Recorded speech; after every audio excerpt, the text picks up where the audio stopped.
بسم اللہ الرحمن الرحیم۔ السلام علیکم وظائف میڈیا کے پیارے دوستو، میرے پیارے دوستو، میں امید کرتا ہوں کہ آپ سب خیریت سے ہوں گے اور اللہ رب العزت کی رحمتیں برکتیں سمیٹنے میں مشغول ہوں گے۔ پیارے دوستو، اس دنیا میں ایسے بہت سے لوگ آپ نے دیکھے ہوں گے جو کہ ہر وقت اس ہی فکر میں ہوتے ہیں کہ باقی لوگوں کے پاس اتنا پیسہ ہے، اتنی دولت ہے، اتنا مال آ رہا ہے، یہ پیسہ میرے پاس کیوں نہیں ہے، یہ دولت میرے پاس کیوں نہیں ہے، میں بھی امیر بننا چاہتا ہوں، میں بھی کروڑ پتی بننا چاہتا ہوں۔ آپ نے ایسے بہت سے لوگ دیکھے ہوں گے، لیکن آپ جب یہ سوچتے ہیں تو آپ ان کی محنت کو نہیں دیکھتے کہ اس پیسے کو پانے کے لیے اس کے پاس جب اتنے پیسے آئے ہیں، اس کے گھر کے آگے جب اتنی گاڑیاں کھڑی ہیں تو اس کے پیچھے کتنی محنت لگی ہوگی۔ پیارے دوستو، صرف وظائف پر ہم انحصار نہیں کر سکتے، ہمیں محنت بھی کرنی چاہیے اور دعائیں بھی کرنا چاہیے، اللہ کا ذکر بھی کرنا چاہیے، وظائف بھی کرنے چاہیے، تبھی ہم کامیاب ہو سکتے ہیں۔ بہرحال آج ایک ایسا وظیفہ بتاؤں گا کہ جسے کرنے سے اللہ رب العزت آپ کو کروڑ پتی بنا دے گا، لیکن ساتھ آپ اپنی محنت بھی جاری رکھیں کہ اگر آپ کسی چیز کی خواہش رکھتے ہیں اس کو پانے کی جدوجہد بھی کریں، محنت بھی کریں، ساتھ وظیفہ بھی کریں۔ انشاءاللہ یہ وظیفہ آپ کو مایوس نہیں کرے گا اور آپ خود دیکھتے چلے جائیں گے کہ یہ وظیفہ کتنی بڑی برکت رکھتا ہے۔ یہ ایسا عمل ہے کہ فقیر سے فقیر انسان بھی اگر اس وظیفے کو شروع کر دے تو میں کہتا ہوں چند ہی ہفتوں میں اسے واضح اثرات آنا شروع ہو جائیں گے۔ اور یہ وظیفہ سورہ اخلاص کا وظیفہ ہے، ماشاءاللہ ایسی سورہ مبارکہ کہ جس کو پڑھنا بھی بڑا آسان ہوتا ہے۔ تو ایسے میں ہمارے لیے ایک موقع ہے کہ اس وظیفے کو ہم لازمی کریں۔ تو میرے پیارے دوستو، یہ وظیفہ جمعے کے دن کا وظیفہ ہے۔ تو جمعے کا دن ماشاءاللہ سے بہت بڑی برکتوں والا دن، جس کے بارے میں حدیث پاک میں آتا ہے کہ جمعے کا دن مسلمانوں کے لیے عید کے دن کے برابر ہے۔ تو آپ نے سورہ اخلاص جمعہ کے دن پڑھنی ہے۔ کیسے پڑھنی ہوگی وہ اس ویڈیو میں آپ کو بتائیں گے، لیکن اس سے پہلے آپ سب نے مہمانوں سے درخواست کرتا ہوں کہ ہمارے اس چینل کو سبسکرائب کر لیں اور بیل کے آئیکن کو بھی دبا دیں تاکہ آنے والی ویڈیوز آپ تک بآسانی پہنچ سکیں۔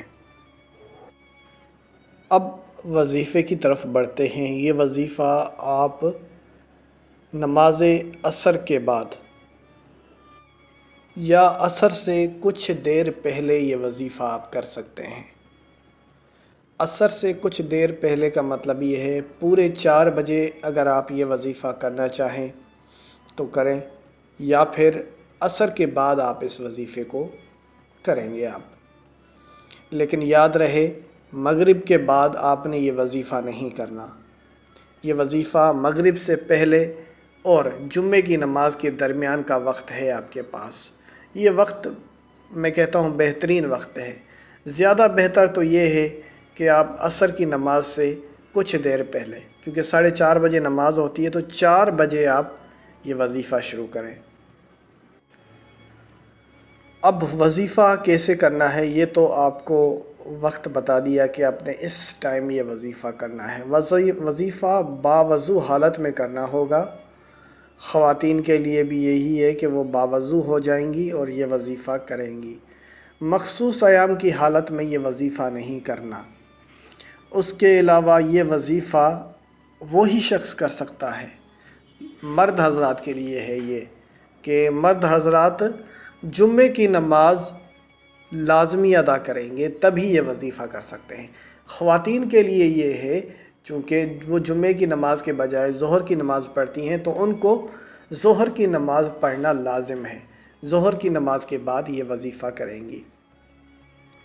اب پڑھنا کیا ہے؟ سورہ اخلاص پڑھنی ہے جو کہ ماشاءاللہ سے سب کو یاد ہوتی ہے، اور اس سورہ مبارکہ کے بارے میں بڑی فضائل آئے ہیں۔ حدیث پاک میں ایک فضیلت یہ بھی ہے کہ حضور نبی کریم صلی اللہ علیہ وسلم نے صحابہ سے سوال کیا تھا کہ آپ میں سے کوئی اتنی طاقت رکھتا ہے کہ ایک رات میں قرآن پاک کا 1/3 حصہ پڑھ لے؟ صحابہ کو یہ عمل بڑا مشکل لگا اور صحابہ نے عرض کیا تھا، یا رسول اللہ، ہم میں سے کون اتنی طاقت رکھتا ہے کہ ایک رات میں قرآن پاک کا ہم 1/3 حصہ پڑھیں؟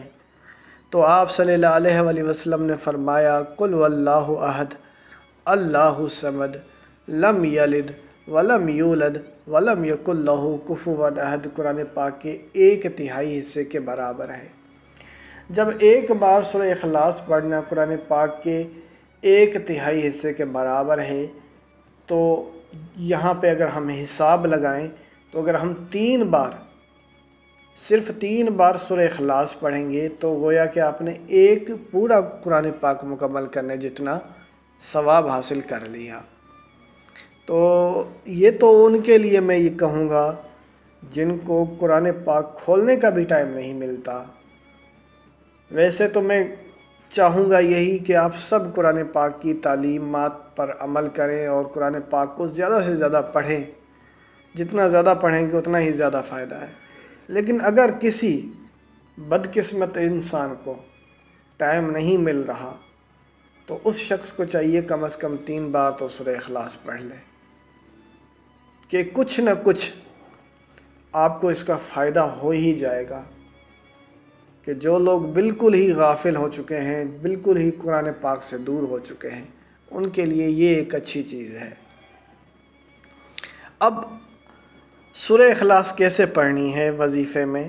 ٹائم آپ کو بتا دیا تھا، آپ نے 3 بار درود پاک پڑھنا ہے، بیچ میں آپ نے سورہ اخلاص پڑھنی ہے 20 مرتبہ اور آخر میں 3 بار درود پاک پڑھ لینا ہے۔ تو کتنا آسان عمل ہے، 3 بار درود پاک پڑھا، بیچ میں 20 بار سورہ اخلاص پڑھی، پھر آخر میں 3 بار درود پاک پڑھ لیا۔ پھر اس کے بعد وظیفہ یہاں پہ مکمل نہیں ہے، استغفار کا کثرت سے ورد کرنا ہے۔ استغفار کا کثرت سے ورد کرنے کے بعد دعا کے لیے ہاتھ اٹھانے ہیں۔ انشاءاللہ اللہ رب العزت اتنے رزق سے نوازے گا اور اتنا جلدی نوازے گا کہ انسان کی عقل دنگ رہ جائے گی کہ یہ رزق کہاں سے آ رہا ہے، کہ اتنی تیزی سے رزق برسنے لگتا ہے۔ کہ آپ یہ جو لوگ دیکھتے ہیں نا پیسوں والے، جن کے پاس بہت زیادہ پیسہ ہے، ان کے پیچھے محنتیں بھی ہیں اور ان سے اللہ راضی بھی ہے، کہ یہ لوگ اللہ کو راضی کرنے کے لیے اللہ کی راہ میں خرچ بھی کرتے ہیں، قرآن پاک کی تلاوت کرتے ہیں، نماز پڑھتے ہیں، ذکر کرتے ہیں، تبھی اللہ نے ان کو اتنے رزق سے نوازا ہوا ہے۔ تو آپ بھی اللہ کو بھی راضی کریں اور ساتھ میں یہ وظائف بھی کریں اور محنت اور جدوجہد جاری رکھیں، تو انشاءاللہ اللہ رب العزت آپ کو بے پناہ رزق و دولت سے نوازے گا۔ اسی کے ساتھ اجازت چاہوں گا، اپنا بہت سارا خیال رکھیں۔ اللہ حافظ۔